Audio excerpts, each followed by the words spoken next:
सभी लोग नीचे आ चुके थे। मंडप में पंडित जी बैठकर अपनी विधि मंत्र को शुरू कर चुके थे। वही वीर कृति के साथ तो वही आदित्य आन्या के साथ नीचे आता है, जिसे देख हर कोई देखने लगता है। जोड़ी में आना हर कोई इतना जान जाता है कि क्या रिश्ता है। सभी का आपस में बात भी होने लगता है, क्या यह आदित्य सिंह राजवंश की वाइफ है? हाँ देखो ना, इनकी तो मांग में सिंदूर भी है। कई तरह के सवाल जवाब सभी लोग आपस में ही कह रहे थे, पर पूछने की हिम्मत किसी में नहीं था, क्योंकि साफ तौर पर दिख रहा था कि आदित्य ने आन्या का हाथ पकड़ा हुआ है। तभी अधीरा भी वहां पर बाहर आता है और उसी के पीछे आशिमा भी। पीछे से अधीरा को गुस्से में घूर रही थी। वही अधीरा को देखकर एक पल के लिए सभी के चेहरे पर थोड़ा डर आ जाता है, पर हर कोई शांत रहता है। हर किसी को पता था, या यूं कहूं बिजनेस की दुनिया में बड़े बड़े लोग माफिया के कहीं ना कहीं कनेक्ट होते ही थे, क्योंकि कोई इतना ईमानदार तो कोई हो नहीं सकता, वो भी बिना कोई गलत काम किए इतना बड़ा आदमी बन जाए। हर कोई जानता था असर का राइट हैंड अधीरा है, और उसके चेहरे का ये कट कहीं ना कहीं हर किसी के अंदर डर फैलाता था। और कहीं ना कहीं अधीरा के वजह से ही लोग आदित्य सिंह राजवंश को असर समझने की कोशिश करते थे। वही आदित्य सिंह राजवंश बिजनेस की दुनिया का बेताज बादशाह था, जो कम उम्र में ही उसने काफी उपलब्धियां हासिल की थी, और सबसे ज्यादा अपने ईमानदारी से उसने अपने बिजनेस की दुनिया में कभी भी कोई गलत काम नहीं किया। और शायद इसीलिए उसके माफिया होने का और बिजनेस के पीछे इल्लीगल काम का कोई भी विश्वास नहीं कर पाता था कि असर ही आदित्य सिंह राजवंश है। सभी नीचे आते हैं, तभी अर्जुन बाहर आता है। बेहद सुंदर बक्रीम कलर का शेरवानी पहने वो बाहर आता है। अर्जुन को देख हर किसी के चेहरे पर स्माइल आ जाती है। अर्जुन खुद मुस्कुरा रहा था, जिससे उसके चेहरे की खुशी साफ देखी जा सकती है। तभी आदित्य वीर को कुछ इशारा करता है, तो वीर किसी और को इशारा करता है। तभी वो आदमी एक थाल में ढका हुआ कोई चीज लाता है। आदित्य उस चीज के पास जाता है और वहां से उसे कपड़े को हटाता है, तो उसे पर एक बेहद खूबसूरत सा सेहरा रखा था, जो देखने से ही काफी कीमती था। सभी के चेहरे पर स्माइल आ जाती है। आदित्य उस सेहरे को उठाकर अर्जुन के सिर पर रखता है और उसके पीठ को थपथपाते हुए हट जाता है। कुछ देर बाद अर्जुन मंडप में बैठा हुआ था, तभी पंडित जी के कहने पर आन्या और कीर्ति प्रिया को लेने चले गए थे। तभी प्रिया सीढ़ियों से उतरती हुई नीचे आती है। गहरी लाल कलर की काफी ज्यादा महंगी और खूबसूरत से जोड़े में पूरा साज सिंगार में, हाथों में भरी चूड़ियां, माथे पर मांग टीका, नाक में नथ, सर पर दुपट्टा, एक अलग ही नूर था आज प्रिया का। और उसी के बगल में आन्या और कीर्ति आ रहे थे। तो वही प्रिया के ऊपर एक चादर डाला गया था, जिसे 4 लोगों ने पकड़ा था। पीछे से आलोक और प्रकाश जी पकड़े हुए थे, तो वही आगे से पीयूष और शिव पकड़ा हुआ था, क्योंकि लड़कों की कमी थी। पीयूष अपने भाई बनने का फर्ज भरपूर निभा रहा था। तभी आदित्य शिव के पास जाता है, तो शिव उसके इशारों को समझ जाता है। आदित्य उस दुपट्टे को पकड़ लेता है, जिसे देख प्रिया की आंखों में हल्की नमी और आदित्य की कही हुई वह बात याद आ जाती है कि आज से तुम मेरी बहन हो। आज उसे एक भरा पूरा परिवार मिल रहा था, जिसकी उसने तो कल्पना तक नहीं की थी। प्रिया को आता देख अर्जुन तो बस उसे एक तक देखे जा रहा था। प्रिया को अपने ऊपर एक गहरी नजर महसूस तो हो रही थी, पर उसकी हिम्मत नहीं थी कि वह सामने देखे। वह अपनी नजरों को झुकाए मंडप में पहुंचती है और वहां पर जाकर बैठ जाती है। दादी पंडित जी से कार्यक्रम शुरू करने के लिए बोलते हैं और मंत्रों का उच्चारण शुरू हो जाता है। हर कोई अपना अपना आसन ग्रहण कर लिया था। एक खूबसूरत सी शादी जो मंडप में बड़ी खुशहाली के साथ हो रहा था। ये देख कहीं ना कहीं आन्या, कीर्ति और आशिमा तीनों के अंदर मलाल था। एक तो अपने प्रेमी के साथ शादी न होने का दुख, दूसरा यदि शादी हुआ भी तो इतनी ज्यादा तनातनी और टेंशन के माहौल में जो कोई भी लड़की या किसी का भी परिवार उसे चीज को इमेजिन नहीं कर पाएगा। वहीं मारिया एक जगह टिककर खड़ी उसे अग्नि और सब चीज को देख रही थी। वह अपनी आंखें बंद करती है तो उसे वह दिन याद आता है जब एक मंदिर में ऐसे ही मंडप पर आलोक और मारिया ने शादी की थी। बिना किसी परिवार की दोनों ने अपनी जिंदगी शुरू की थी, पर उनकी जिंदगी में उनके लिए सिर्फ 1 साल का वक्त लिखा था। उसके बाद अपनी जिंदगी का वह पूरा समय गवा दिया था। मारिया के चेहरे पर तो घूंघट था, पर सिर्फ आंख तक था, और उसकी गिरते हुए आंसू वहां खड़े आलोक भी देख रहा था। शायद ये चीज वह भी समझ चुका था। वही सुधा और सौरभ को भी सेम वही ख्याल था। सौरभ तो अपनी उसे भागी हुई शादी को याद कर रहा था, जो उसने दीदी से छुपकर सुधा से की थी। सुधा एक माफिया डॉन की बेटी थी, जो बेहद प्यारी लड़की थी, और वह डॉक्टरी की पढ़ाई के सपने बुन रही थी। सौरभ सारिका की तरह ही सड़क से उठाया हुआ एक लड़का था, जिसे दीदी ने उठाया था। सारिका और सौरभ दोनों ही अपने इस अनजान लोगों के बीच एक दूसरे के साथ ही थे। दोनों ही अनाथों की तरह घूमते थे, जिस पर की दीदी की नजर पड़ी थी। उन्होंने सारिका और सौरभ दोनों के आंखों में एक आग देखी थी, एक सच्चाई देखी थी, चाहे भले ही अपने मतलब के लिए, पर उन्होंने उन दोनों को एक परिवार दिया था। परिवार में एक सुधा थी तो वही दूसरी मारिया। चारों एक दूसरे से काफी घुल मिल गए थे, जिस बीच सौरभ को सुधा से प्यार हो गया था। पर उसे यह नहीं पता था कि वह कितना भी सुधा से प्यार करता हो, पर सुधा किसकी बेटी है ये बात शायद वह भूल चुका था। उन दोनों का प्यार का परवान धीरे धीरे चढ़ने लगा था। सौरभ की स्मार्टनेस, सौरभ का उस हर किसी से प्रोटेक्ट करना, क्योंकि स्पेशली सौरभ को प्रोटेक्शन की जिम्मेदारी डीडी ने दी थी। सारिका और मारिया दोनों उसकी ही उम्र के लगभग थे। आय पर सुधा छोटी थी और शायद उसकी अट्रैक्शन धीरे धीरे प्यार हो गया। उसके बाद इसकी डीडी को लग चुकी थी। आखिर डीडी इतनी बड़ी साम्राज्य था उसका। जब ये बात उन्हें पता चली तो उन्होंने सौरभ से साफ तौर पर सुधा से दूर रहने के लिए कहा और अपने एहसानों तले उसे दबाना चाहा। जिंदगी की 2 वक्त से रोटी जिसने दिया था, उनके एहसानों को करने के लिए उसने अपने प्यार को भी भूलने का अपने आप को मंजूरी दे दिया था। पर शायद सुधा इस मामले में जिद्दी निकली। वह अपने प्यार से दूर रहना मंजूर नहीं कर पाए। सौरभ की दूरी को वह बर्दाश्त नहीं कर सकती थी, इसलिए वह सौरभ से खुद मिलने और उसके पीछे पड़ी रहती थी, जिसे सौरभ उसे डांटकर भाग भी देता था, पर वह सौरभ को नहीं छोड़ती थी। लास्ट वक्त पर यह हुआ कि सुधा ने अपनी जान देने की उसे धमकी दी और यह बात सौरभ अच्छे से जानता था कि सुधा अपनी बात से नहीं निकलेगी। मजबूरन उससे मिलना भी पड़ा और साथ में सुधा ने उसे मंदिर में शादी भी की, जो कि किसी को पता तक नहीं चला। डीडी भले ही इतने बड़ा साम्राज्य का था, पर अपने साम्राज्य का सेनापति उसने सौरभ को चुना था, क्योंकि वह एक होनहार और ईमानदार और उसके एहसानों के नीचे रहने वाला इंसान था। सौरभ नहीं चाहता तो किसी को नहीं पता चला। अब एक पति पत्नी होने के नाते एक दूसरे के करीबी से कब तक दूर रहते हैं। आखिर उन्होंने अपनी सीमा भी लांघ दी और उसी सबसे बड़ा रूप कीर्ति निकल कर आई। पर जब तक ये बात सुधा को पता चलती तब तक सौरभ मारिया और सारिका के मिशन के लिए निकल चुका था। जहां पर सारिका पृथ्वी के साथ अपने मिशन के दौर पर रह रही थी, वही मारिया आलोक के साथ। सौरभ को डीडी के कहने पर जाना पड़ा। पर कुछ समय बाद ही हर किसी की मौत की खबर आई, जिससे सुधा सदमे में चली गई। और कितने दिन उसने खाना नहीं खाया। वह बीमार रहने लगे। उसका चेहरा पूरी तरीके से बुझ चुका था, जिसमें वह एक दिन बेहोश हो जाती है, जिस डॉक्टर से पता चलता है कि वह प्रेग्नेंट है। ये बात जब डीडी को पता चला तो परेशान हो गए। अब उनके पास खोने के लिए कुछ नहीं बचा था कि वह अपनी इस छोटी सी बच्ची को डांटे या मारे, क्योंकि टेररिस्ट ने उनके घर पर अटैक कर चुका था।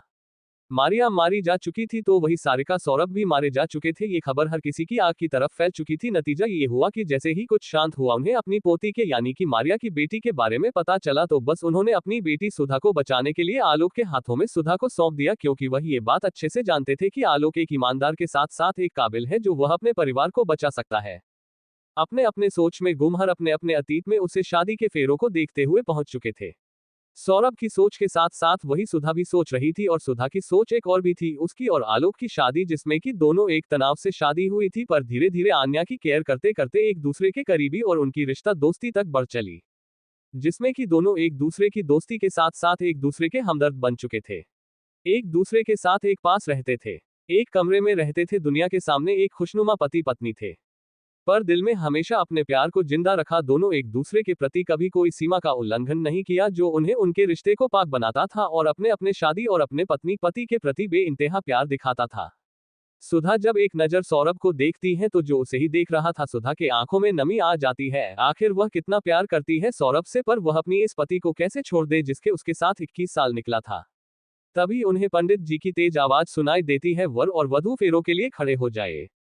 सभी अपने अपने आंसुओं और दर्द को छुपा लेते हैं। धीरे धीरे उनकी सारी रस्म होने लगती है, फिर उसके बाद सिंदूरदान। वही विभा के आंखों में खुशी और उमंग था आज अर्जुन को देखते हुए। उन्हें अपनी दुनिया एक सिमटी नजर आ रही थी। वह एक नजर पृथ्वी को देखती है, जो शून्य भाव से उससे मंडप की तरफ देख रहे थे। ये देख विवाह का दिल कसक उठता है। इतने साल में वह अपने इस पति को इतना तो जान गई थी कि उनके साथ रहते हुए भी वह हर रस्म, हर एक जगह पर वह शायद अपने प्यार को खोजते हैं। पर विभा उसके बावजूद उसके सामने अपने प्यार करना कभी नहीं छोड़ी। शायद यही वजह था कि पृथ्वी कभी भी विभा से दूर नहीं रह पाए और ना ही सारिका को कभी भूल सके। आखिर थी तो वह उनकी जिंदगी, जिसके लिए उन्होंने दुनिया से लड़कर यह शादी की थी।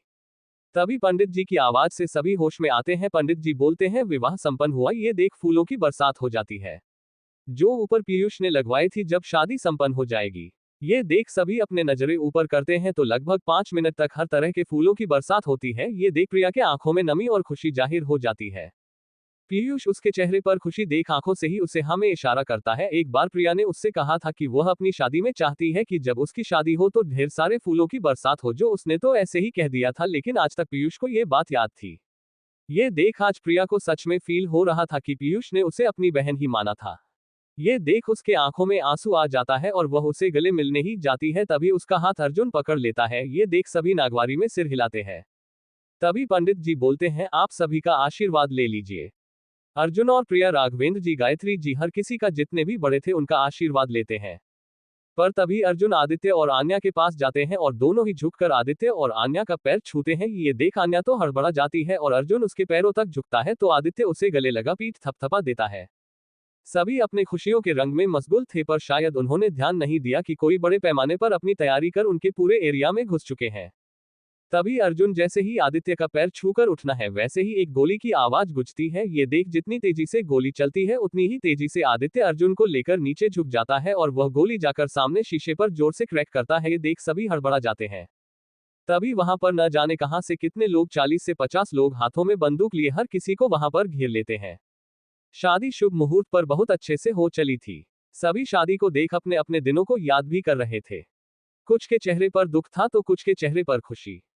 पर दुख अपने समय बीत जाने का था तो वही खुशी इन सब के बावजूद आज एक दूसरे के सामने खड़े थे, चाहे वह मारिया हो, चाहे सौरभ, चाहे सुधा हो, चाहे आलोक या पृथ्वी। पर यदि इन सब के बीच में कोई नहीं था तो वह थी सारिका, जिसका दुख पृथ्वी के अंदर ही अंदर दर्द से लड़ते रहते थे। पर फिर भी उसे संभालने के लिए विभा थी। विभा उसे बेइंतहा प्यार करती थी। भले ही उसे पृथ्वी से वह प्यार नहीं मिल पाता था जिसकी वह उम्मीद करती थी, पर वो पृथ्वी के प्यार की कदर करने लगी थी। वह अपने प्यार की जिद में भले ही पृथ्वी से शादी की थी पर प्यार की वैल्यू को वह समझती थी। इसलिए कभी भी उसने जबरदस्ती पृथ्वी से कोई हक नहीं मांगा, पर दोनों एक पति पत्नी की तरह एक दूसरे के हर दुख सुख में साथ थे। इसके लिए वही सब कुछ था। वही आदित्य अर्जुन की शादी होते देख रहा था। उसे बहुत खुशी अंदर से महसूस हो रही थी पर वह चेहरे से कुछ बयां नहीं कर पाता। वह अपना गुस्सा तो दिखा सकता था पर खुशी अपना बहुत कम ही दिखा पाता था। रोता है वह सिर्फ कुछ लोगों के सामने था, शायद इसलिए वह हमेशा एरोगेंट कहलाता था। शादी संपन्न हो जाती है। अर्जुन अपने उस बड़े भाई का पैर छूने आता है जिसने उसे आज इस लायक बनाया। वह अपने भाई का एक साया बनकर रहना चाहता था। वहां अर्जुन और आन्या के पास जाता है और अर्जुन प्रिया को इशारा कर दोनों ही उन दोनों के कदमों में झुक जाते हैं। ये देख आदित्य अर्जुन को पकड़ लेता है और आन्या पीछे होने लगती है, पर दोनों ही दोनों के पैरों को छू लेते हैं। यह उन दोनों के पद को दिखा रहा था जिसे देख घर के सभी लोगों के चेहरे पर एक खुशी था कि उनके घर के बेटे आपस में कितना ज्यादा प्रेम और सम्मान से है। पर यह सम्मान कब तक रहने वाला था ये किसी को नहीं पता था। और हुआ भी कुछ ऐसा, शादी के समय में सभी इतने मशगूल थे कि धीरे धीरे कोई उस पूरे एरिया को किसी ने खेलना शुरू कर दिया था जिसे दूर दूर तक कोई अंदाजा नहीं था। अब ये किसी की लापरवाही थी कि क्या ये किसी को नहीं पता, पर जो होना था वह तो होके ही रहने वाला था। अर्जुन जैसे ही आदित्य की कदमों से उठकर खड़ा होता है वैसे ही एक गन शॉट की तेज आवाज उस पूरे शांत माहौल में गूंज जाती है। जितनी तेज से गोली चलती है उतनी ही तेज से आदित्य अर्जुन को खींचकर नीचे झुक जाता है और वह गोली सामने लगे बड़े से मिरर पर जाकर लग जाती है जिससे मिरर चकनाचूर हो जाता है। वहां के माहौल में एक डर बैठ जाता है और हर कोई हड़बड़ा जाता है। कोई इधर उधर जा पाता तब तक 40 से 45 लोग न जाने कहां से आ जाते हैं। वहां पर सभी लोगों की तरफ बंदूक तानकर खड़े हो चुके थे। सभी तरफ अफरा तफरी मच जाती है। राजवंश फैमिली भी शंकड़ होकर इतने सारे मुंह पर पट्टी बांधे लोगों को देखने लगते हैं। किसी को समझ नहीं आता कि आखिर यह सब है कौन है, ऐसे कैसे इस एरिया में आ सकते हैं। हर किसी के चेहरे पर सिकन था। यदि किसी के चेहरे पर सिकन नहीं था तो वह था आदित्य। शायद उसे यह बात पहले से पता थी, और यदि पता नहीं भी थी तो उसे अंदाजा हो गया था कि कुछ ऐसा होने वाला है जिसे वह रोक नहीं पाएगा, क्योंकि उस इंसान का जो फोन पर कॉल आया था वह जिस हिसाब से बात कर रहा था उसे हिसाब से लग रहा था कि वह कोई बड़ा कदम उठा चुका है, और शायद इसलिए उसने अधीर को इमरजेंसी में बुलाया था। आदित्य एक नजर अधीरा को देखता है जो चुपचाप वहां खड़ा हर किसी को ऊपर से नीचे स्कैन कर रहा था जैसे कुछ ढूंढने की कोशिश कर रहा हो। तभी एक इंसान ऊपर गोली चला देता है जिससे सभी डरकर और ज्यादा सहम जाते हैं। वहीं आन्या जो आदित्य के पास खड़ी थी वह आदित्य के सीने में लग जाती है। तो वही कीर्ति का भी कुछ यही हाल था। आशिमा जो इन सब देख को समझने की कोशिश कर रही थी वह अपने मोबाइल में कुछ करने लगती है। तब तक एक आदमी की गन शॉट आशिमा की तरफ चला देता है जिससे आशिमा के हाथ से मोबाइल चकनाचूर होकर बिखर जाता है। उसे गोली की झंझनाहट ऐसी सी कि आशिमा के हाथ में एक दर्द सा उठ जाता है और उसकी एक चीख निकल जाती है। तभी एक आदमी अपने मुंह पर मास्क लगाए हुए अंदर आते हुए बोलता है, इतनी भी होशियारी ठीक नहीं है मिस रिपोर्टर साहिबा। ये सुनते ही आशिमा हैरानी से देखने लगती है। आदित्य वहां पर खड़ा उन सभी को देख रहा था जैसे मन में बहुत कुछ कह रहा हो। काफी कुछ पता करके आया है यहाँ पर हर इंसान के बारे में तो क्या।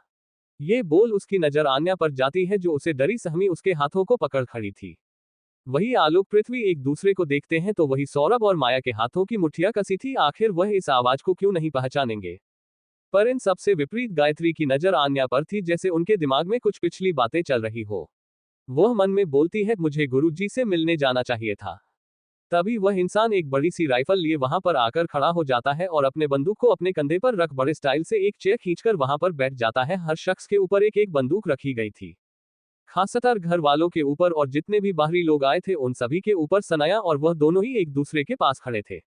पर शिवी के आंखों में डर नाम की कोई एक चीज भी नहीं थी, या यूं कहा जाए डर तो लगभग किसी की भी आंखों में नहीं थी, क्योंकि हर कोई अपने आप में एक योद्धा था। पर वही इन सब की विपरीत आन्या और कीर्ति की हालत खराब था। तभी आदित्य बोलता है, कौन हो तुम और यहाँ इस तरह से शादी के बीच में क्या करने आए हो? तभी वह इंसान हंसते हुए, मिस्टर आदित्य सिंह राजवंश, कितना खूबसूरत नाम है तुम्हारा, और नाम के साथ साथ तुम्हारी खूबसूरती भी बहुत है, पर अफसोस तुम्हारी यह खूबसूरती किसी काम की नहीं। तुमने अपने इतने दुश्मन पाल बैठे हो, चाहे में या अनचाहे में, कि तुम्हें इन सब के बीच में पड़ना ही पड़ेगा।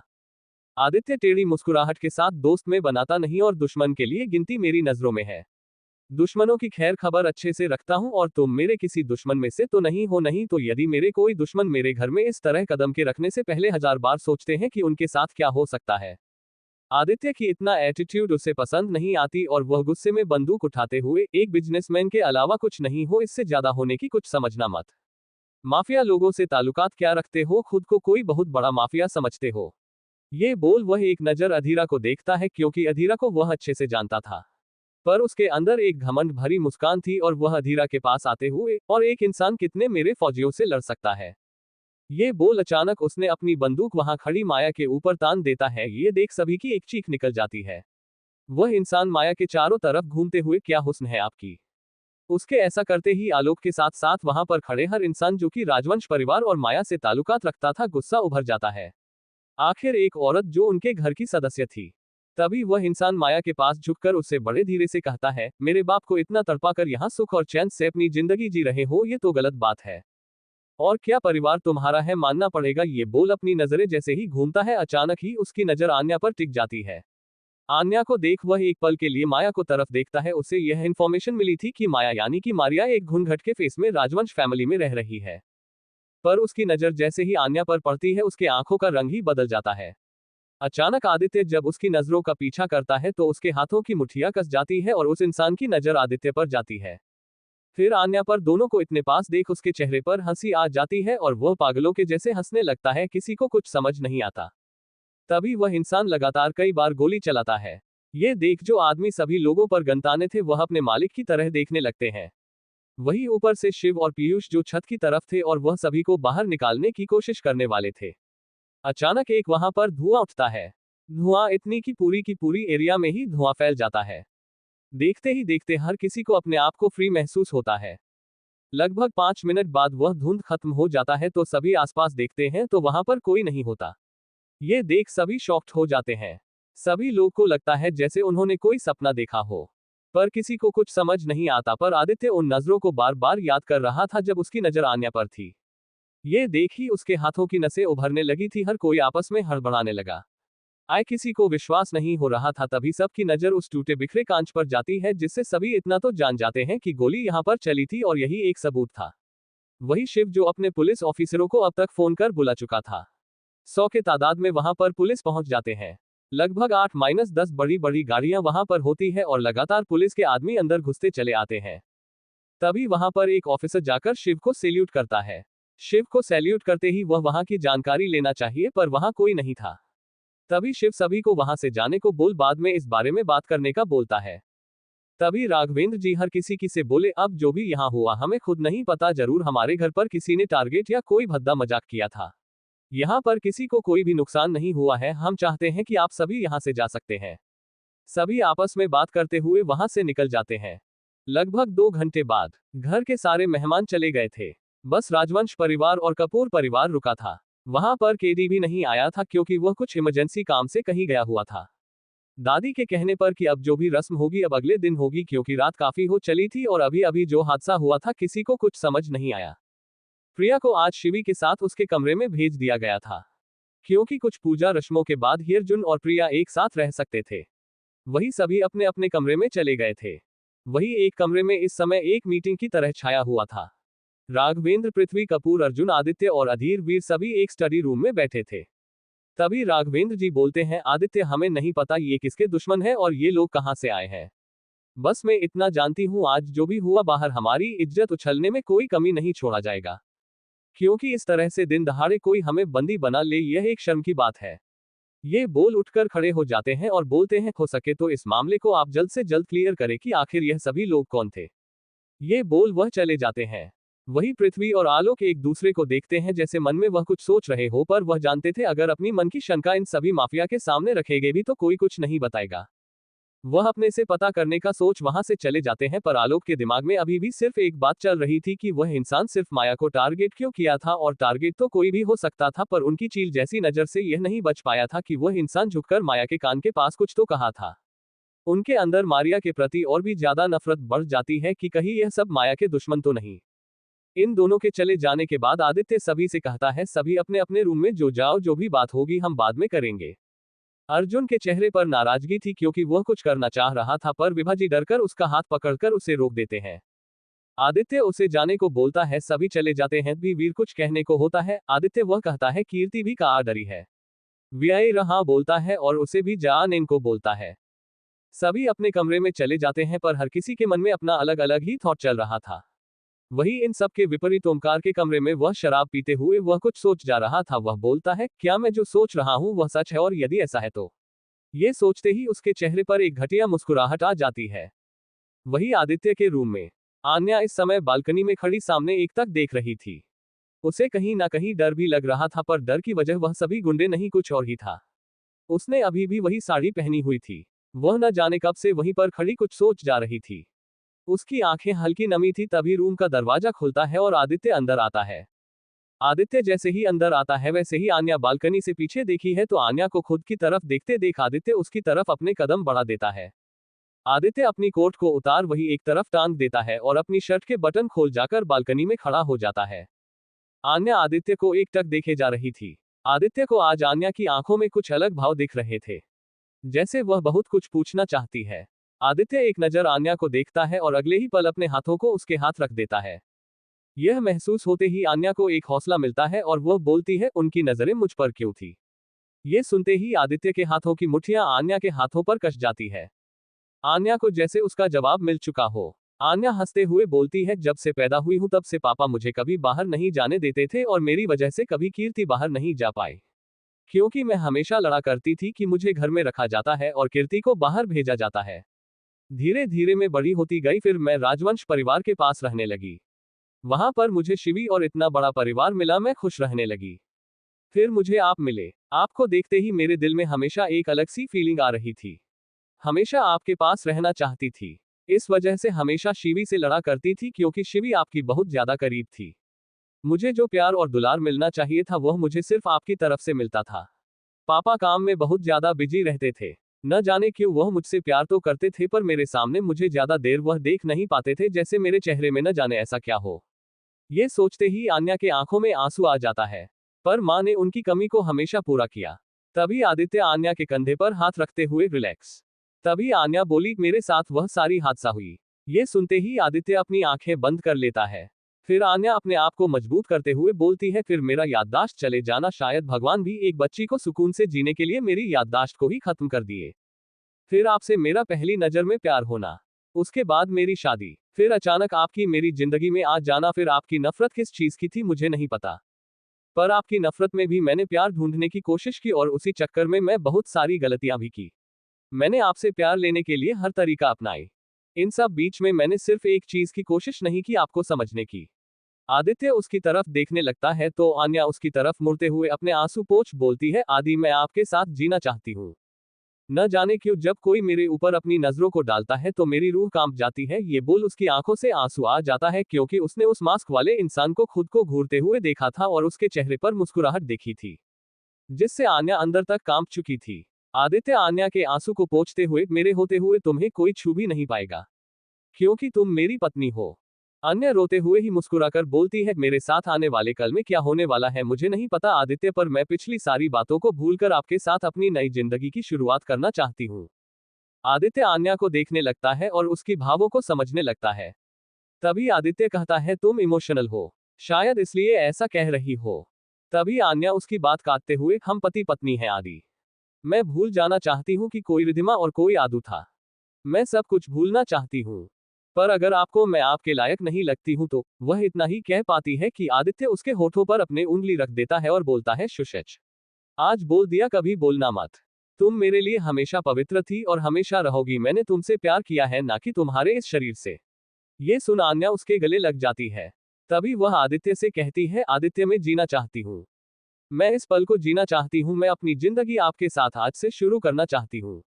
ये बोल वह अपने आंखों में आंसू आदित्य के चेहरे को देखने लगती है और झुककर आदित्य के होठों पर अपने होंठ रख देती है। आन्या के हर चीज कन्फेशन करने के बाद आदित्य उसे देखने लगता है। आन्या उसके साथ अपनी नई जिंदगी शुरुआत करना चाहती थी, पर जब आन्या ने उसे यह कहा, आदित्य को लगता है कि आन्या इमोशनल हो गई है। पर जब आन्या कहती है कि यदि वो उसे अपने लायक नहीं समझता वह इसके आगे कुछ कह पाती, आदित्य उसके होठों पर अपने हाथ रख उसे चुप कर देता है और उसकी आंखों में देखते हुए बोलता है, मैंने तुमसे प्यार किया है, ना कि तुम्हारी इस जिस्म से। तुम्हें मैं एक बात बताना चाहता हूँ। आन्या आदित्य को देखने लगती है तो आदित्य बोलता है, तुम्हें पता है, मैं उस छोटी सी रिद्धिमा को जब मैं पहली बार देखा था तब न जाने क्यों मेरे दिल के तार तुमसे उसी समय से जुड़ गए थे। जो आदित्य किसी से बात नहीं करता था, जो आदित्य किसी की बातें सुन नहीं सकता था, वह तुम्हारी घंटे बकबक सुनता था। मुझे अपने प्यार का एहसास तो उसी समय हो गया था जब तुम्हारी और मेरी उम्र में एक बहुत बड़ा पड़ाव था। पर बीच में बहुत सारे हादसों ने दिमाग में दूरी तो डाल दी थी, पर मन और दिल में हमेशा ये चीज था कि तुम मेरी वही प्यारी सी गुड़िया हो। पर तुम्हें पता है आदित्य, अपने दिल पर हाथ रखते हुए, उस प्यार का एहसास मुझे तुमसे शादी के बाद हुआ। फिर अन्या के दिल पर हाथ रखते हुए इस आन्या कपूर से। जो जज्बात तुम्हारे लिए जगे बस सिर्फ इस आन्या के लिए, और यह आन्या मेरी बीवी है जिसे मैं बेइंतहा प्यार करता हूँ। ये सुन आन्या की आंखों से आंसू आ जाते हैं। तभी आदित्य उसका चेहरा हाथों में भर बोलता है, मैं हमेशा तुम्हारे साथ अपनी जिंदगी बिताना चाहता हूँ, एक खुशहाल जिंदगी, क्योंकि मेरी लाइफ में यदि कोई मेरे इतने करीब है तो वह सिर्फ तुम हो। मैं बहुत अकेला हूँ आन्या, बहुत।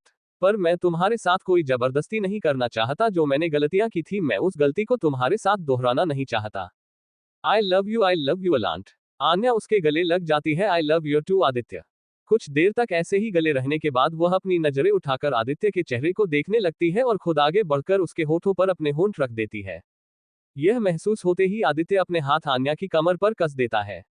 यह आन्या की तरफ से सिग्नल था जो उसे आने वाले दिन तक उसके साथ उसे जोड़ने वाली थी। आज दोनों के मन में किसी प्रकार का मलाल नहीं था, दोनों ने ही अपने दिल के पुर्जे को एक दूसरे के साथ खोल कर दिया था। आन्या सिर्फ उसके होठों पर अपने होंठ रखा था, पर आदित्य अपने हाथ उसकी खुली कमर पर रख हाथ चलाते हुए उसके होठों को अपने होठों के अंदर लेकर उसे स्मूथली किस करने लगता है। यह महसूस होते ही आन्या की आंखों से एक बूंद आंसू फिर से लुढ़क जाता है और वह अपने हाथ आदित्य के गले में डाल देती है। उसे वह पल याद आने लगता है जब वह मास्क वाला इंसान उसे अपने गहरी नजरों से देख रहा था। ना जाने उसकी नजरों में ऐसा किया था जो आन्या अंदर तक कांप जाती है। आदित्य आन्या को वैसे ही किस करती हुई वह उसके कमर को सहलाए जा रहा था। आज उन दोनों में सिर्फ किसी नहीं थी, आगे बढ़ जाने की हद थी जो दोनों एक दूसरे के पास रहने से एक दूसरे के बॉडी में महसूस कर रहे थे। दोनों के ही दिल की धड़कन बढ़ी हुई थी। आन्या आदित्य की ऐसी किस करने से बहकती जा रही थी, उसके अंदर तक उसका रोम रोम कांपने लगता है, क्योंकि वह ये बात अच्छे से जानती थी कि आदित्य जब पूरी तरह से उसके पास समाता है तो वह काफी ज्यादा वाइल्ड हो जाता है। पर उसे वाइल्ड से ज्यादा आज आदित्य का ये जेस्चर उसे पूरी तरह से मदहोश किया जा रहा था। आन्या जो उसकी किस को महसूस कर रही थी वह उसे बैक किस करने लगती है। आन्या का साथ पाते ही आदित्य और भी ज्यादा डिपली किस करने लगता है। वह दोनों एक दूसरे की होठों को ऐसे पी रहे थे जैसे वह कोई ऐसी चीज हो जिसे वह खा जाना चाहते हो। आज दोनों के ही बॉडी रिएक्ट करने लगी थी। आन्या काफी डेस्परेट होकर आदित्य को अपने और पास खींचने लगती है, जिसे महसूस कर आदित्य समझ जाता है आन्या क्या चाहती है।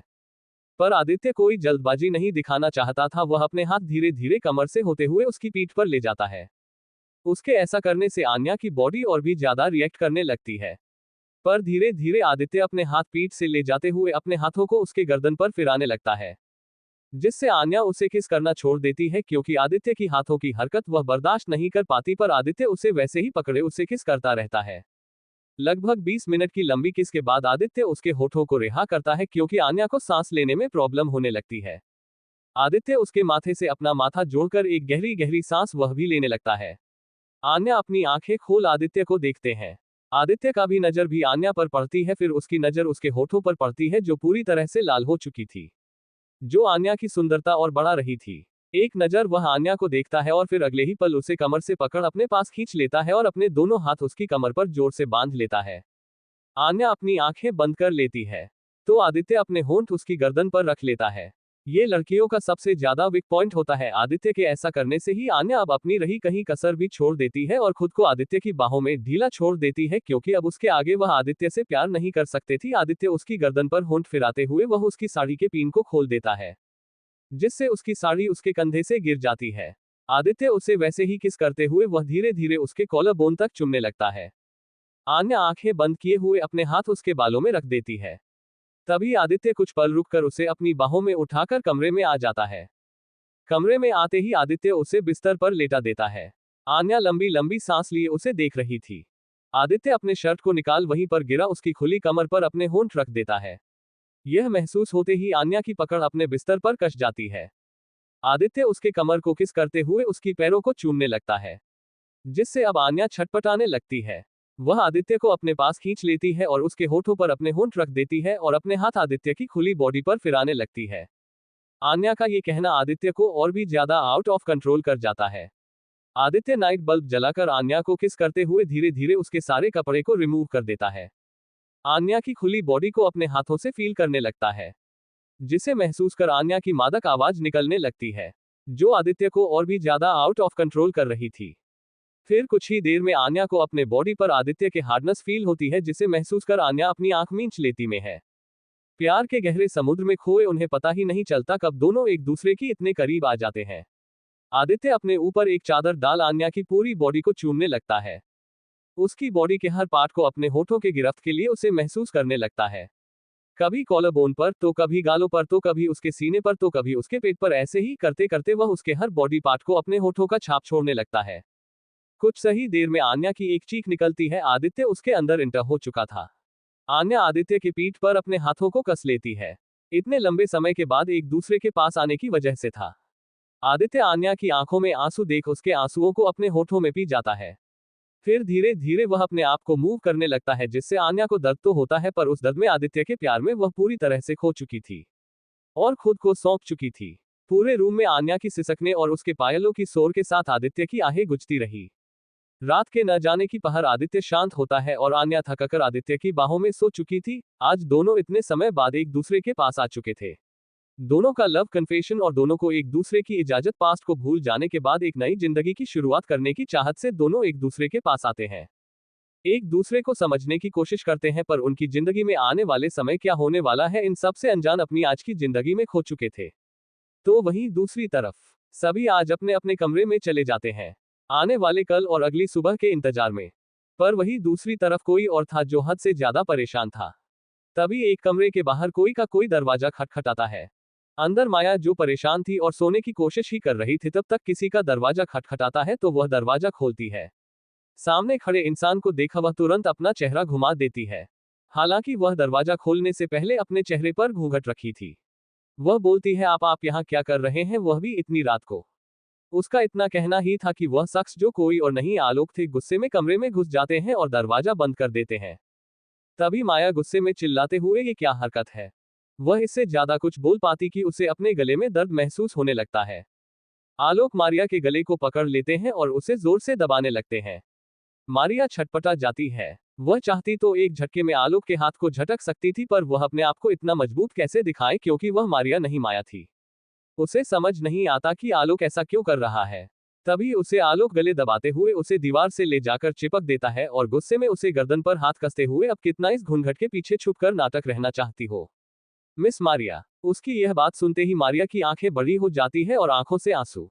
उसे आलोक एक झटके से उसके सर से उसका घूंघट उठा के फेंक देता है। उसके सामने मारिया का चेहरा था। ये देख मारिया हड़बड़ाते हुए कुछ बोलने की होती है कि आलोक उस पर अपनी पकड़ और कसते हुए, जैसे इंसान गलत होने पर हर चीज पर झूठ का पर्दा लेता है, वैसे ही तुम तो पूरी की पूरी ही गलत हो। तो इस घूंघट के आड़ में छुपकर क्या करना चाहती हो, और जो तुमने अपने पीछे इन आशिकों को यहाँ पर बुलाया है, उसका मैं क्या समझूं। मारिया, जिसे आलोक से ये सब सुनना बर्दाश्त नहीं होता है, वह आलोक का हाथ एक झटके में छुड़ा देती है और गहरी गहरी सांस लेने लगती है और साथ में खांसने लगती है। आलोक ये बात अच्छे से जाता था कि मारिया उसके वार को छुड़ा सकती है, पर वह भी देखना चाहता था कि मारिया कब तक माया होने का नाटक करती है। अब दोनों एक दूसरे के सामने थे और आग उगलती आंखों से एक दूसरे को देख रहे थे। मारिया और आलोक दोनों ही एक दूसरे का घूर रहे थे। तभी आलोक मारिया का हाथ पकड़ उसे खींचते हुए बाहर लेकर आता है और उसे सीधे टेरेस पर लेकर जाता है और वही झटके से छोड़ देता है, जिससे मारिया वहीं पर गिर जाती है। आलोक एक गहरी सांस लेकर मारिया से बोलता है, अब कौन सा अपना घिनौना खेल खेलने यहाँ पर आए हो? मारिया उसे देखने लगती है तो आलोक बोलता है, एक खेल जो तुमने रचकर मेरी जिंदगी बर्बाद कर दी। मेरी नौकरी, मेरी इज्जत, मेरी बेटी, मेरा सब कुछ तुमने छीन लिया और अब तुम इस घूंघट के आड़ में वापस आकर मेरी बनी बनाई इज्जत को खतरे में डालना चाहती हो। कौन सी दुश्मनी निभाने आए हो मिस मारिया? तभी मारिया बोलती है, मारिया नहीं, मारिया कपूर। ये सुनते ही आलोक फीकी मुस्कुराहट के साथ, क्या सच में तुम मारिया कपूर हो? पर यह हक तुम खो चुकी हो अपनी मौत के साथ। मारिया हंसते हुए, और वह मौत आपने दी थी आलोक। ये सुनते ही आलोक के हाथों की मुठ्ठियां कस जाती है। तभी मारिया उसके सामने आते हुए, आपने मुझे मजबूर किया मुझे ऐसे आने के लिए। जिंदा रहकर भी अपने परिवार में लौटना चाहती थी तो आपकी वह नफरत याद आती थी, जिस नफरत से आपने मुझ पर गोली चलाई थी। सोचती थी कहीं ऐसा ना हो जिसके लिए अपने आप को जिंदा रखा है, कहीं जाते ही वह मुझे फिर से गोलियों से भून ना डाले। आलोक उसकी तरफ मुड़ते हुए उसकी आंखों में आंखें डालकर बोलता है, डरता वही है जो गलत होता है और तुम गलत हो और गलत हमेशा रहोगी।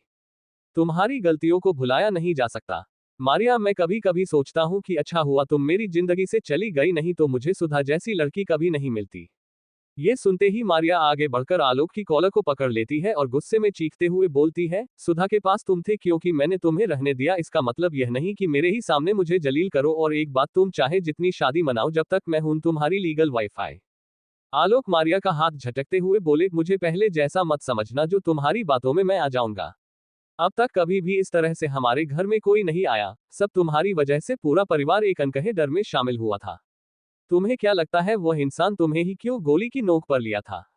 मैं चाहता हूं जैसे तुम इतने साल तक हमारे परिवार से दूर रही, वैसे ही अब हमारी जिंदगी से चली जाओ। ये सुन मारिया को घबराहट होने लगती है।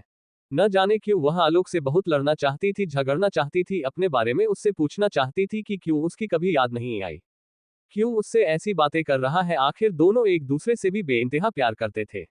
पर आलोक की तीखे और नफरत भरे शब्द से वह तार तार होती चली जा रही थी, वह चाहकर भी कुछ बोल नहीं पा रही थी। तभी मारिया हिम्मत कर बोलती है, मैं यहाँ से कहीं नहीं जाऊंगी, आप ना सही पर मेरी बेटी मेरी है, एक बात तुम कान खोल कर आप सुन लो। तभी आलोक हंसते हुए, जिस बेटी को तुम पैदा करके अपने मिशन को पूरा करने के लिए खुद मौत के मुंह तक आए हो, और अब तुम कह रही हो कि वह तुम्हारी बेटी है? अरे वह तो तुम्हारा आज तक चेहरा तक नहीं देखी है कि तुम दिखती कैसी हो। तुम्हारा वजूद मैंने मिटा दिया था, वह बस इतना जानती है कि सुधा उसकी असली मां नहीं है, पर उसने आज तक तुम्हारा चेहरा तक नहीं देखा। तो तुम्हें लगता है कि तुम्हारे होने ना होने से उसे कोई फर्क पड़ेगा? ये बात जैसे ही मारिया सुनती है वैसे ही उसके कदम लड़खड़ा जाते हैं। उसे आज महसूस हो रहा था कि क्या उसने इतने साल अपने इस परिवार की रक्षा करने के लिए खुद को आग में जो झोंका था वह सब फिजूल हो गया। उसे महसूस हो रहा था जैसे उसने सब कुछ खो दिया हो। उसे आलोक से ये सब सुनने की उम्मीद नहीं थी, वह बर्दाश्त नहीं कर पाती और वह वहां से भागकर नीचे चली जाती है।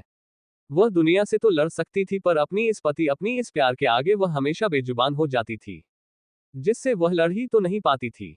उसको नीचे भागते देख आलोक वही रेलिंग से टिकर अपने सीने पर हाथ रगड़ने लगते हैं, जैसे उन्हें अपने कहे हुए शब्दों पर तकलीफ हो रही हो, पर आंखें शायद यही कहना चाहती थी।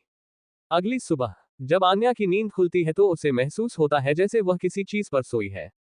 अपनी आंखें खोलती है तो सामने आदित्य का चेहरा था। ये देख एक पल के लिए उसे लगता है जैसे सपना हो, क्योंकि आदित्य हर सुबह उससे जल्दी उठकर चला जाता था। वह उसके पास सुकून से सोया था। तभी आन्या की नजर उसके चेहरे पर पड़ती है और उसके गाल पर हाथ रख उसे देखने लगती है, और उठकर जैसे ही बैठती है तो उसे अपने बॉडी में दर्द होता है, और इस दर्द के साथ उसे पिछली रात अपने और आदित्य के बीच की सारी पल याद आती है। उसे सब कुछ याद कर उसके चेहरे पर एक शर्मसी स्माइल आ जाती है। वह इस समय आदित्य की शर्ट को पहनी हुई थी और धीरे से उठती है और वॉशरूम चली जाती है। आदित्य आज बहुत ही गहरी नींद में था, शायद यह उसका आन्या के साथ सेटिस्फैक्शन था जो न जाने कितने समय से सोता नहीं था। वही आन्या बाथरूम से शॉवर लेकर बाहर आती है तो आदित्य करवट बदलकर सो रहा था। वह क्लोजेट में जा कपड़े चेंज करती है। उसने आज येलो कलर की प्लेन साड़ी जिस पर रेड कलर के ब्लाउज पहनी थी। वह अपने हाथों में चूड़ियां डालने लगती है।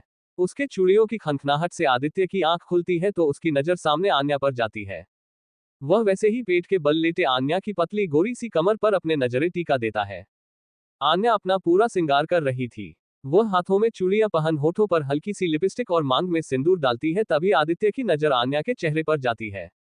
आन्या काफी ज्यादा खूबसूरत लग रही थी। तभी आन्या की भी नजर आदित्य पर पड़ती है। वह जैसे ही पीछे देखती है तो आदित्य आंखें बंद कर सो जाता है। ये देख आन्या के चेहरे पर मुस्कान आ जाती है। वह पूरी तरह से रेडी हो वह आदित्य के पास जाकर खड़ी हो जाती है। तभी आदित्य आन्या को देखने के लिए फिर से अपनी आंखें खोलता है तो आन्या खुद के सामने देखता है तो आन्या उसे ही घूर रही थी। ये देखा आन्या को हंसी आ जाती है। वह जाने लगती है कि आदित्य उसका हाथ पकड़कर अपने पास खींच लेता है जिससे आन्या उसके ऊपर गिर जाती है। उसके पूरे बाल आदित्य के ऊपर आ जाते हैं।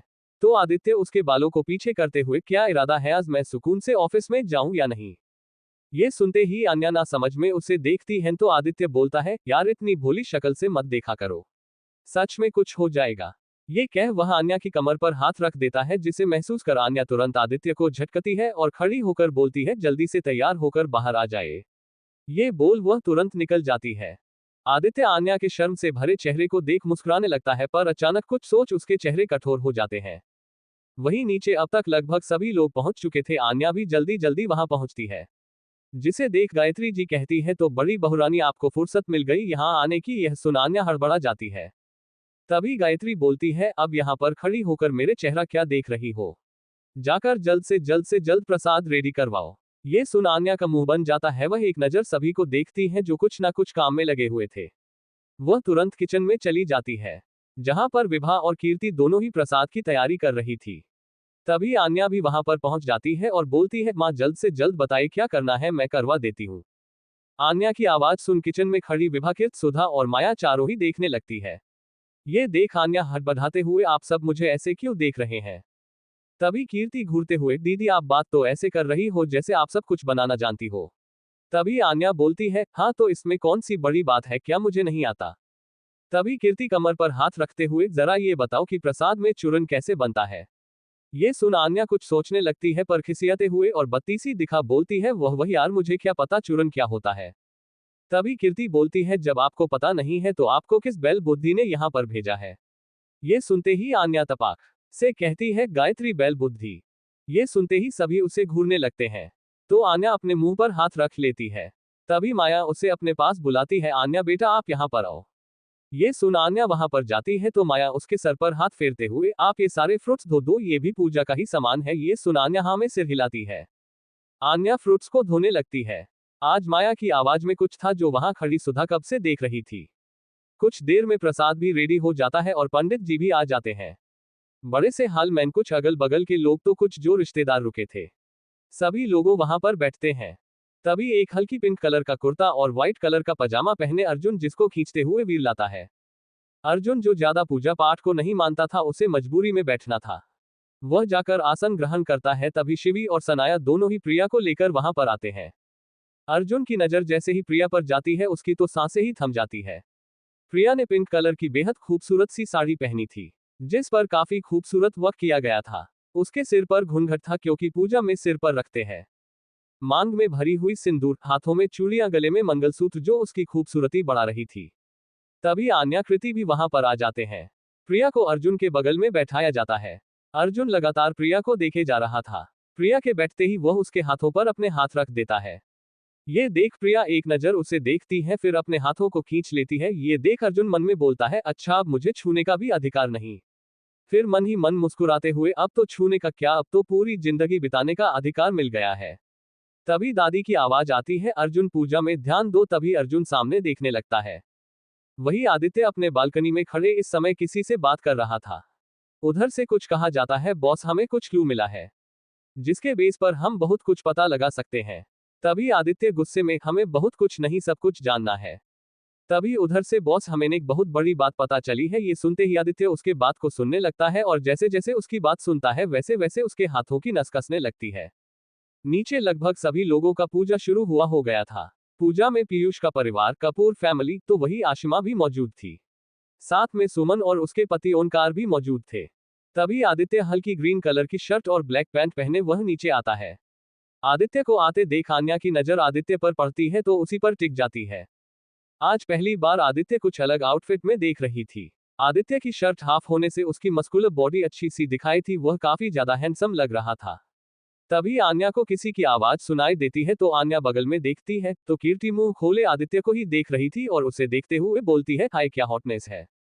ये सुनते ही आन्या उसे घूरने लगती है तो वही कीर्ति के बगल में बैठा वीर भी कीर्ति को ही घूर रहा था। पर कीर्ति की नजर आदित्य पर ही टिकी थी। ये दोनों थोड़े दूर पर बैठे हुए थे, अभी अभी जस्ट किचन से दोनों बाहर आए थे।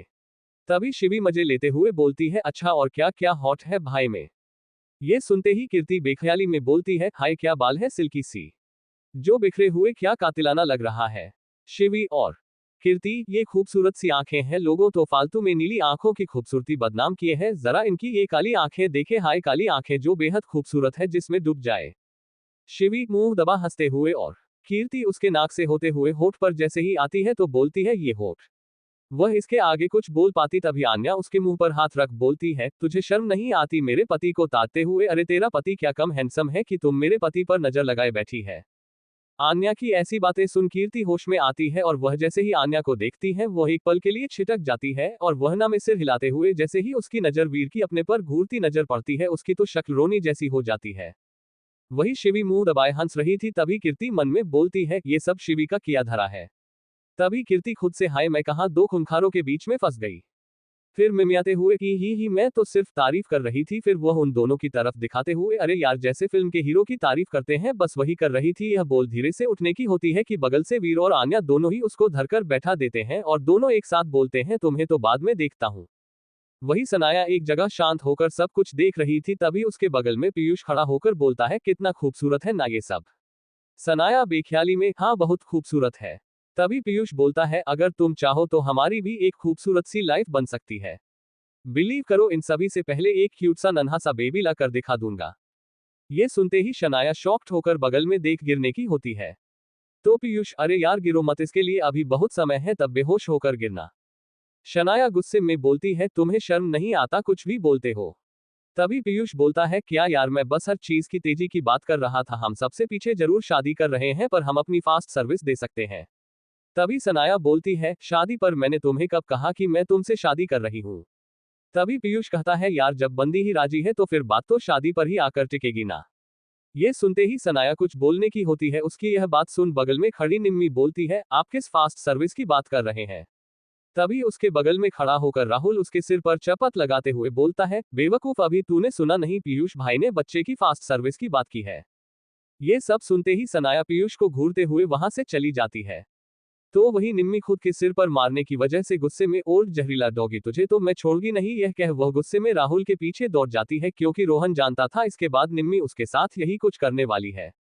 उसके ऐसा करते ही रोहन जैसे ही दौड़ने लगता है वैसे ही गायत्री जी की घुरती नजर उस पर पड़ती है तो वह वही बैठ जाता है और निम्मी को भी खींचकर अपने पास बैठा देता है। आदित्य, वही असीमा बार बार अपने फोन की तरफ देख रही थी, आज उसे जवाब आने वाला था।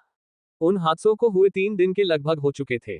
तभी उसके मोबाइल पर एक मैसेज आता है तो उसके चेहरे पर एक स्माइल आ जाती है और वह पूजा के बीच में ही हाथ जोड़ते हुए वह तुरंत अपने कमरे की तरफ जाती है। वह जैसे ही अपने कमरे में जाती है वह फटाफट अपने आउटफिट पहनने लगती है और कुछ ही देर में अपने पीठ पर एक बैग टांगे वह निकलने लगती है। पूजा लगभग हो चुकी थी पर आशिमा को इस तरह निकलते देख सभी लोग सवालिया नजरों से उसे देखने लगते हैं। आशिमा को इस तरह कपड़े में देख इस समय सभी लोग समझ नहीं पाते कि उसने ऐसा क्यों कपड़ा पहना है। आशिमा ने इस समय ब्लैक शर्ट पर ब्लैक जीन्स पहनी हुई थी जिस पर उसका लाल चूड़ा था। मांग में सिंदूर, बालों को पोनीटेल किए हुए खूबसूरत बहुत लग रही थी। पर शायद उसकी आंखों में कुछ था जो वहां खड़े कोई समझ नहीं पाया। जानवी पूछती है, भाभी आप कहाँ जा रहे हैं। उसके सिर पर हाथ रखते हुए जानवी, मुझे कुछ काम है, मैं बस थोड़ी देर में आती हूँ, इट्स अर्जेंट। उसके जाते ही माया के चेहरे पर एक मुस्कान आ जाती है। वही आदित्य वीर एक दूसरे को देखते हैं। वीर एक गहरी सांस लेकर आने वाले कुछ समय बाद के प्रलय को इमेजिन कर सकता था। आशिमा के चले जाने के बाद पंडित जी सभी को प्रसाद देने के लिए कहते हैं। पंडित जी के जाने के बाद सभी औरतों को बाहर ही बैठने को बोला जाता है। पिछले दिन की हुई हादसों की वजह से रिसेप्शन तो कैंसिल कर दिया गया था, पर इसी पूजा के बहाने एक तरह से मुंह दिखाई की रस्म हो गई थी। उन सभी के जाने के बाद कीर्ति आन्या और वीर को उधर देखने का फायदा उठा वह धीरे से उठती है। वह जैसे ही उठ भागती है वैसे ही आन्या की नजर उस पर पड़ती है और उसके पीछे दौड़ती है। कीर्ति जोर से भागती है तो आन्या वही सोफे पर रखे कुशन को खींचकर कीर्ति को मारती है, जो लगते लगते बचती है। कीर्ति कभी सुधा के पीछे भागती तो कभी माया के, तो वही आन्या एक कुशन लेकर उसे पकड़ने को दौड़ती है। उन दोनों की इस पकड़म पकड़ाई को देख किसी को कुछ समझ ही नहीं आता कि क्या हो रहा है। सभी मुस्कुरा रहे थे, विभा दादी के भी चेहरे पर मुस्कुराहट थी।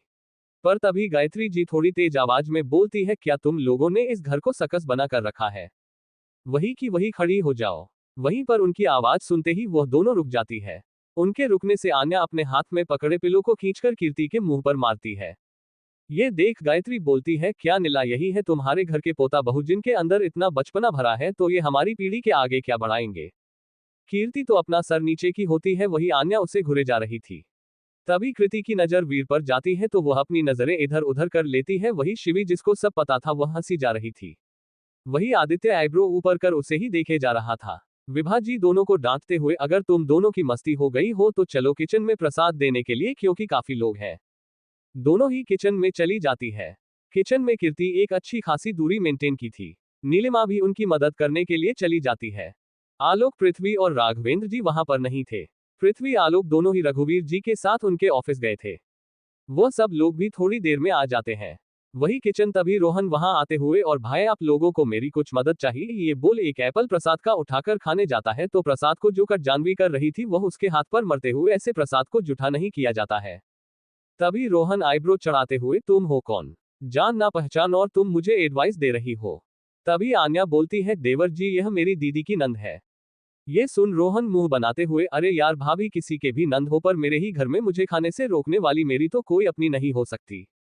उसकी यह बात सुन जानवी फल काटना छोड़ अपने कमर पर हाथ रखते हुए बोलती है, और तुम्हें ऐसा क्यों लगता है कि मैं तुम जैसे बंदर वाले शक्ल की कोई अपनी हो सकती हूँ। अरे तुम्हारे जैसे अपने होने से अच्छा कि मैं जैसी हूँ वैसे ही रहूं। ये सुन रोहन उसे घूरते हुए, इतनी पिद्दी सी और जवान तुम्हारी इतनी लंबी है, तुम्हें पता भी है मैं कौन हूँ, एक माफिया। तभी जानवी उसे घुरते हुए और उसके पास आते हुए बोलती है, और तुम्हें पता है मैं कौन हूं, मैं भी माफिया की बेटी हूं, माफिया की बहन हूं। ये बात सुनते ही रोहन हंसते हुए, चलो चलो कहीं और जाकर किसी और को बेवकूफ बनाओ। वह फिर से प्रसाद लेने जाता है तो आन्या उसको एक दोने में प्रसाद लगा कर देती है। तो रोहन उसके गाल खींचते हुए है, मेरी प्यारी भाभी आपको किसी की नजर ना लगे, ये कह वह जानवी को मुंह बना चला जाता है। बाहर निकलते ही उसकी नजर आदित्य पर पड़ती है, जो बाहर सोफे पर बैठ उसे ही घूर रहा था।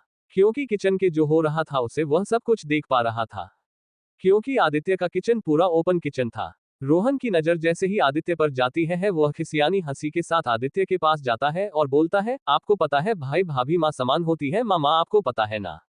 वह माँ शब्द पर जोर देता है। तभी वीर उसके बगल में बैठ उसके कंधे पर हाथ रखते हुए, जो भी भाभीओं माँ समान होती हैं तो माँ से फ्लर्ट नहीं किया जाता है। ये सुनते ही रोहन की रोनी सूरत बन जाती है। वही हाल में सभी लोग बैठे हुए थे। सभी लोग प्रसाद लेकर जा चुके थे। तभी राघवेंद्र जी के फोन पर लगातार कॉल आ रहा था। तभी वह कॉल रिसीव करते हैं तो उन्हें कुछ कहा जाता है, जिसे सुन कहते हैं क्या। ये सुन उनके हाथ से मोबाइल छुटते छुटते बचता है। भी अपने रूम से भागते हुए ओमकार आते हैं। ओमकार को इस तरह भागता देख सभी लोग हाल में आ जाते हैं। तभी ओमकार घबराया हुआ वह राघवेंद्र को देखते हुए बोलता है, पापा टीवी ऑन करिए। वह जैसे ही टीवी ऑन करता है, सामने एकदम लाइव टेलीकास्ट पर न्यूज चल रही थी। न्यूज देखते ही हर किसी की रोंगटे खड़ी हो जाती है। तो वही सभी की हालत खराब हो जाती है। दादी तो तुरंत सोफे पर बैठ जाती है। न्यूज में न्यूज एंकर बोल रहा था, 3 दिन पहले मिली हमें लाश।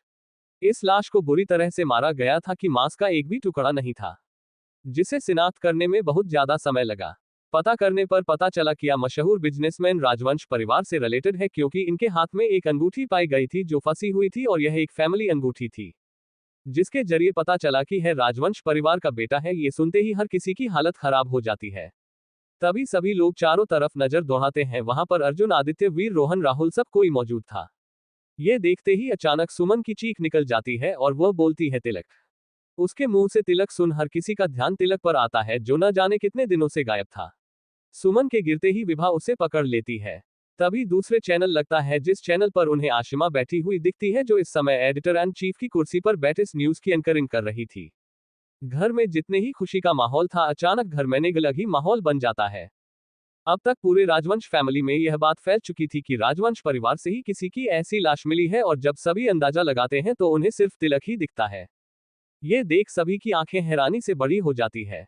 सुमन तो तिलक का ही सुन रोने लगती है। वही ओंकार की भी हालत खराब थी। राघवेंद्र जी भी सिर पकड़े बैठे थे। कुछ देर बाद सभी वहां से चले जाते हैं। जितना ही घर में खुशी का माहौल था, उतना ही घर में मातम छा गया था। वहीं आन्या जब यह न्यूज सुनती है तो उसके दिल में कोई भी मलाल नहीं रहता उसे इंसान के लिए जिसने उसकी आबरू के साथ खेला था। वही कीर्ति यह सुन थोड़ी सहम सी जाती है। सहम की वजह तिलक की मौत नहीं थी, उसे आन्या को लेकर डर था, जिससे बगल में खड़े वीर ने आश्वासन दे दिया था।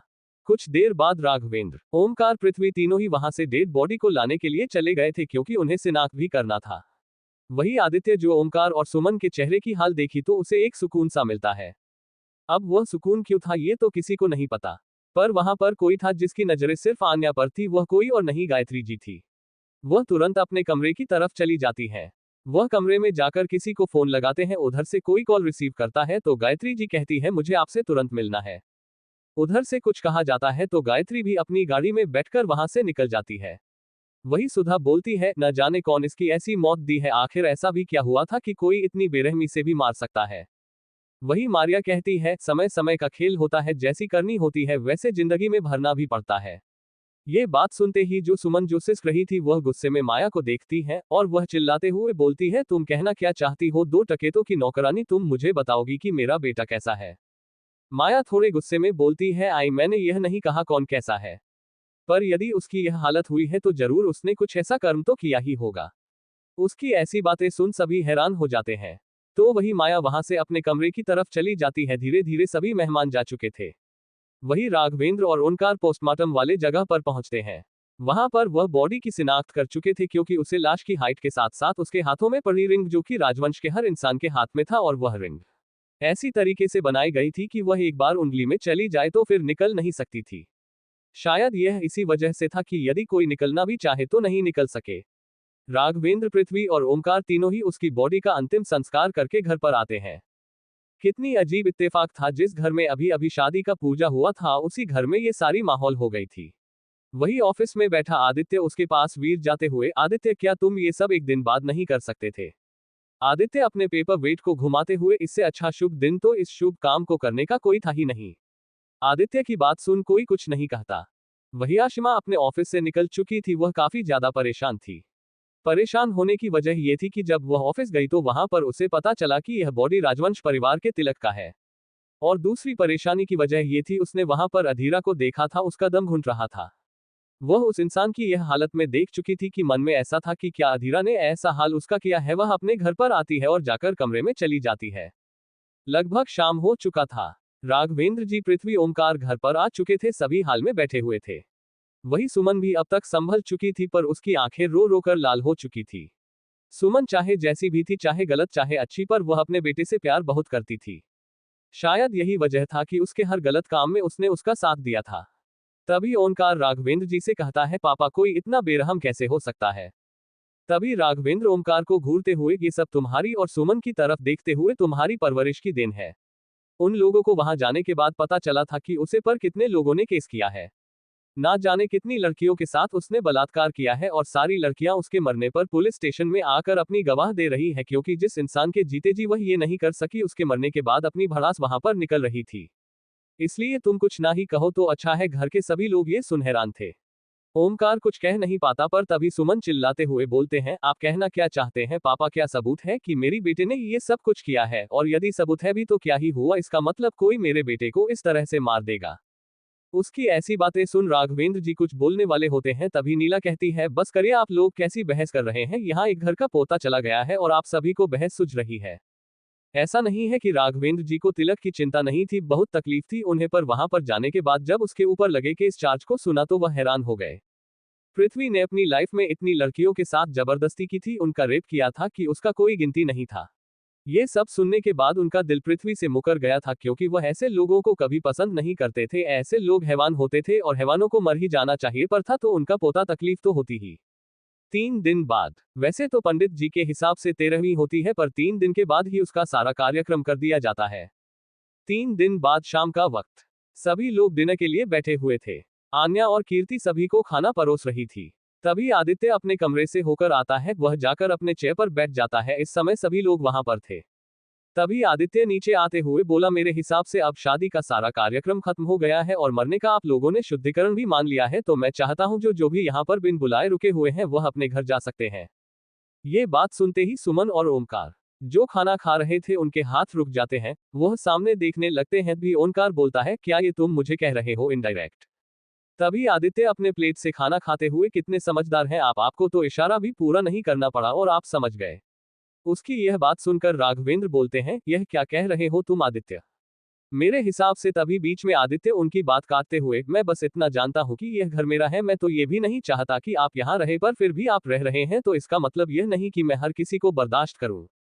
तभी सुमन अपनी थाली में चम्मच जोर से पटकते हुए, तुम समझते क्या हो अपने आप को, मैं कुछ कह नहीं रही हूँ, इसका मतलब यह नहीं कि तुम कुछ भी बोलो, और यदि मेरा बेटा इस दुनिया में नहीं है तो वह सिर्फ तुम्हारी वजह से। तभी आदित्य भरे लहजे में, जब कोई सबूत ना हो तो बीच में टपकती क्यों है, ये सुनते सुनते ही सुमन अपने आंखों में आंसू लाते हुए राघवेंद्र जी से कहती है, पापा आप मेरी बातों का विश्वास करें, उस दिन तिलक का फोन आया था, उसने मुझे कहा था कि आदित्य ने उसे कैदी बनाकर रखा है। तभी आदित्य अपने डिनर को करते हुए, वैसे दादाजी आप अच्छे से जानते हैं कि तिलक मेरे नाम का यूज कर कितना कुछ भड़का चुका है आपको, इतना कि आपने तो मुझे घर से ही निकाल दिया था। क्या ये बात आप भूल चुके हैं? राघवेंद्र कुछ नहीं बोलता। राघवेंद्र सुमन को देखते हुए, सुमन तुम्हें कोई गलतफहमी हो सकती है, क्योंकि मेरे हिसाब से आदित्य ऐसा कुछ नहीं कर सकता है। उन दोनों में ही नहीं पड़ती थी, यह बात हम सभी जानते हैं, और इसी वजह से हुआ, आदित्य को हमेशा अपने से नीचे गिराना चाहता था। ये सुनते ही सुमन वहां से चली जाती है, पर वही ओंकार गुस्से में उसे देखते हुए मन में बोलते हैं, आदित्य सिंह राजवर तुम दुनिया को बेवकूफ बना सकते हो, मुझे नहीं, बहुत जल्द तुम्हारा साम्राज्य अगर मैं नीचे नहीं गिराया ना तो मेरा भी नाम ओंकार राजवंश नहीं। आखिर बाप बाप होता है, भले ही रिश्ते में तुम्हारा चाचा हूं। ये बोल एक नजर सभी को देख वहां से अपने कमरे में चला जाता है। वही आलोक और पृथ्वी एक दूसरे को देख रहे थे। कुछ देर बाद स्टडी रूम में आदित्य और वीर बैठे हुए थे, तभी स्टडी रूम का दरवाजा कोई खटखटाता है। आदित्य वीर की तरफ देखते हुए, आ गए मेरे ससुर जी, यह सुन वीर आंखें छोटी कर उसे देखने लगता है। दरवाजा खुलता है तो पृथ्वी और आलोक दोनों ही वहां पर पहुंचते हैं। आदित्य अपना चुपचाप लैपटॉप में काम कर रहा था, तभी पृथ्वी उसे देखते हुए, आदित्य हमें साफ और सीधे लहजे में बोलूंगा, क्या सच में तुमने पृथ्वी के साथ कुछ किया है? ये सुनते ही आदित्य उन दोनों को देखता है और उन दोनों को देखते हुए, हाँ मैंने ही उसे मारा है। ये सुनते ही दोनों ठंडा भाव से आदित्य को देखने लगते हैं। उन्हें उम्मीद नहीं थी कि आदित्य उन्हें ऐसे साफ लहजे में जवाब देगा। तभी आलोक बोलते हैं, तुम्हारा दिमाग खराब है, तुम क्या बोल रहे हो? भी आदित्य उनकी तरफ देखते हुए, मैं वही बोल रहा हूं जो आप सुनने आए हैं। तभी पृथ्वी बोलता है, यहाँ कोई मजाक नहीं चल रहा है आदित्य। ये बोल वह चुप हो जाते हैं, वह आदित्य का चेहरा देखने लगते हैं। तभी राघवेंद्र अंदर आते हुए, इसका मतलब मेरा शक सही था। ये बोल जैसे ही अंदर आते हैं, वैसे ही आदित्य के गाल पर एक जोर से खींचकर तमाचा मारते हैं। ये देख आदित्य का सर एक तरफ झुक जाता है, वह अपनी आंखें खोल गुस्से में लाल आंखों से उनकी तरफ देखा है तो राघवेंद्र बोलते हैं, शर्म नहीं आई तुम्हें अपने भाई को मारते हुए? अरे यदि लाख उसने गलतियां की हो तो उसकी सजा देने वाले तुम कौन होते हो? तुम्हारी हिम्मत भी कैसे हुई उसके साथ इतनी निर्दय से पेश आने की? तभी आलोक बोलते हैं, आखिर माफिया का खून है और माफिया है तो हरकत भी तो ऐसे ही करेगा ना। मैं तुमसे बोल रहा था ना पृथ्वी की यह सब इस इंसान का किया धरा है, क्योंकि इसके आंखों में एक गिल्ट तक नहीं थी, और दुश्मन भी अपने दुश्मन को इस हाल में मरते देख उसके अंदर दया भावना आ सकती है। ये सुनते ही आदित्य जोर जोर से हंसने लगता है। वहां पर अब तक अर्जुन भी आ चुका था, उसकी हंसी इतनी भयानक थी, एक पल के लिए राघवेंद्र जी भी कांप जाते हैं। आदित्य हंसते हंसते ही अपने कुर्सी पर बैठ जाता है, उसके आंखों से एक बूंद आंसू गिर जाता है। राघवेंद्र जी गुस्से में चिल्लाते हुए, आदित्य कुछ तो शर्म करो। तभी आदित्य हंसते हुए नम आंखों से, हाँ दादाजी कुछ तो शर्म करना चाहिए। चलिए मैं आप लोगों को एक कहानी बताता हूँ। अब उसे कहानी को सुन बताएगा कि किसको क्या करना चाहिए। सभी उसे ना समझ में और एक पल रुक आदित्य को देख रहे थे। आदित्य बोलता है, एक प्यारी सी गुड़िया जो चंचल सी मासूम सी, दुनिया में किसी से डरने वाली नहीं, मुंह पर बोल देने वाली, सभी की लाडली, उसे बचपन में ही किसी एक युवराज से प्यार हो जाता है। वह उसके प्रति पागल हो जाती है, पर उसे घर में एक दूसरा भी युवराज था जिसका दिमाग शैतानी था। उसे वह दूसरा युवराज बिल्कुल नहीं पसंद था। उसे युवराज से यदि कोई भी जुड़ा रहता था तो वह उसकी खुशी हमेशा छीनना चाहता था। पर वह गुड़िया जो थी हर समय दूसरे युवराज सिंह लड़ा करती थी, क्योंकि एक तो उसे सच बोलने की आदत थी, तो दूसरा वह अपने युवराज के लिए कुछ भी सुन नहीं पाती थी। वह युवराज भी उसकी प्यारी सी एक बहन थी। सभी आदित्य को नासमझी में देखते हैं, कुछ बोलने को होते हैं कि पृथ्वी राघवेंद्र का हाथ पकड़ लेता है। तभी आदित्य आगे बोलता है, एक दिन वह युवराज दूसरी युवराज को तकलीफ में देखने के लिए वह उसकी बहन को ही एक नर्क में भेज देता है, ऐसी नर्क में जहां से वह वापस आना भी चाहे तो उसके लिए नामुमकिन था। आए हैवान इंसानों के बीच जो कभी भी उसका शरीर नोच सकते थे, पर किसी तरह वह बच जाती है। तो वही दूसरी गुड़िया जिसके ऊपर वह अपने दिलो जान छिड़कता था। वह युवराज घर के तानों को सुन घर को छोड़कर चला जाता है। पर वह गुड़िया जो युवराज से भी इंतहा प्यार करती थी, वह उसके पीछे पागल हो जाती है, और इसी का फायदा उठा वह क्रूर युवराज उसे उसके नाम पर डराता है, धमकता है। पर एक समय ऐसा आता है कि उससे उसका भी मन नहीं भरता, तो वह खुद और अपने दोस्तों के साथ मिलकर वह गुड़िया जो मात्र 12 से 13 साल की थी, उसकी इज्जत को लूट लेता है, उसका रेप करता है। ये भी नहीं सोचता कि वह छोटी बच्ची है। उसे एक जिंदा लाश बना देता है। उसकी ऐसी बातें सुन किसी को कुछ समझ नहीं आता। ऐसी दर्दनाक कहानी सुन सभी के दिल में रूह तो कांप जाती है। पर हर किसी को यही लगता है कि आदित्य उन्हें बात बदलने के लिए एक कोई कहानी सुना रहा है। तभी आदित्य उठकर राघवेंद्र के पास जाता है और बोलता है, कहानी लग रही है ना आपको, मैं बताता हूँ उसे कहानी का जो युवराज था वह मैं था। ये सुनते ही सभी हैरान होकर उसे देखने लगते हैं। तभी आदित्य राघवेंद्र जी के चारों तरफ घूमते हुए बोलता है, और उस कहानी का क्रूर युवराज तिलक था। ऐसा नाम सुनते ही सभी लोग उसे कहानी को इमेजिन करने लगते हैं और दिल सबका घबराने लगता है, क्योंकि यदि सच था तो वह दोनों बच्चियों कौन थी। ये सवाल उन दोनों के मन में घर कर जाता है। तभी आदित्य पृथ्वी के पास जाते हुए, वह लड़की जिसका किडनैप कर उसे जिंदा इंसानों के बीच भेज दिया गया था, वह आपकी लाडली बेटी शिवी थी, जिसका तिलक ने किडनैप करवा उसे जहन्नुम में भेज दिया था, क्योंकि वह युवराज यानी मुझे तकलीफ में देखना चाहता था। ये सुनते ही पृथ्वी के हाथों की मुट्ठियां कर जाती है। वही आलोक तो सदमे में खड़े थे। सभी अब आदित्य की तरफ हैरानी से देखने लगते हैं, क्योंकि इतना तो समझ आ गया था, पर उसे बच्ची के साथ हैरानी से आदित्य को देख रहा था, क्योंकि वह सब कुछ जानता था पर यह चीज नहीं जानता था। तभी आदित्य की आंखों में आंसू आ जाता है और वह आलोक के पास जाता है और उनके कंधे पर हाथ रखता है। तभी आलोक के आंखों से आंसू गिर जाता है। तो आदित्य रोते हुए बोलता है, और वह लड़की जिसके इज्जत के साथ खेला गया, वह बच्ची जो 13 साल की थी, और उसकी इज्जत खेलने वाला तिलक जो उसे तार तार कर दिया था, वह लड़की कोई और नहीं रिद्धिमा यानी कि आन्या थी। यह सुनते ही आलोक वही धम्म से गिर जाते हैं। अर्जुन ये सुन सॉफ्ट हो जाता है। वही राघवेंद्र जी अब तक कुर्सी पकड़ बैठ गए थे। तभी आदित्य आलोक जी के पास बैठते हुए बोलता है, अब बताए, अगर आपको पता चलता है आपकी बेटी के साथ करने वाला इंसान तिलक है, तो आप उसके साथ क्या करते हैं।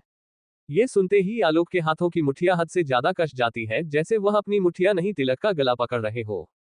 वही आदित्य उठाते हुए पृथ्वी के पास जाकर बोलता है, और यदि आपको पता चलता है कि आपकी बेटी को जानवरों के बीच छोड़ने वाला, जो उसे कभी भी नोच खा सकते थे, उसकी इज्जत को तार तार कर सकते थे, उनके बीच छोड़ने वाला तिलक था, तो आप क्या करते।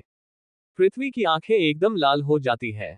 वही राघवेंद्र जी के पास जाते हुए, और यदि आपको पता चलता है कि आपके घर में एक ऐसा इंसान पल रहा है जो हैवान से भी ज्यादा खतरनाक है, तो आप क्या करते हैं।